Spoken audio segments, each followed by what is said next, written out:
lubos na humahanga. Sa mga magsasaka po, opo sa mga magsasaka, ako'y lubos na humahanga. Kasi alam niyo walang bigas na makakain ng Pilipinas kung walang magsasaka. Bukod sa pagtitiis sa sikat ng araw o sa ulan, maghapon pa silang nakayuko dahil sa kanila may nakakain pa tayong bigas. Kaya wag niyong kinakahiya kung yung magulang niyo ay magsasaka lang. Huwag niyong minamaliit ang magsasaka ng Pilipinas kasi sa bawat butil ng bigas na yung kinakain sa araw-araw, galing yun sa dugo at pawis ng mga magsasaka.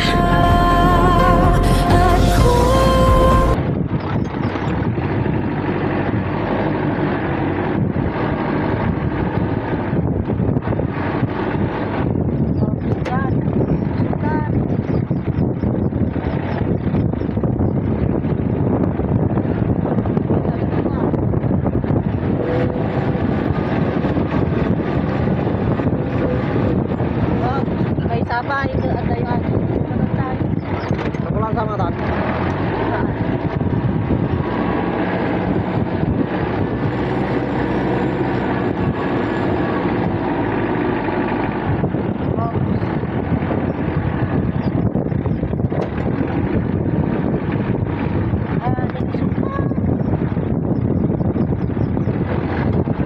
Jatuh don.